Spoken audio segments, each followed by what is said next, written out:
ai ina ba shi labari. Ai yau a radio akwai biki. Kin san al'adar mu na Fulani in dai aka yi biki ya zo to a gaba ɗaya cikin ga radio za a yi haɗi. Za a abubuwa daban-daban, za a yi halankuwa, za a yi goge radio. Salamu alaikum. Salamu alaikum. Wai yana ciki ko dai? A kai. Kai da gidan shi. Ai na kagarin ga isirkan na ka bari don Allah ya bani kayan nan nake so in kai anan. A shi hakuri don Allah, shi hakuri don Allah. Salamu alaikum. Ai ina ga mu yawan radio akwai hadi. A yau akwai hadi da dare. Billahi da baba ci. Muna lafiya. Ya rayuwa. Ina bahin bafajo.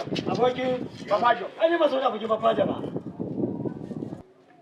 Abokin bafajo. Abokin bafajo. Wani ne mai yana ni kaina ba ko ne je na tare. Amma ga mun kayana ba. Dan yan ya bata ba tare ba. Ni ba so da abokin bafajo ba. Kai dole ki ga mun kai dole je muka da hiya bani mace zaki ce mun wai ya tafi ina ne dole. A to ni ban da labari ko ban sani ba. Da raju kariya kike.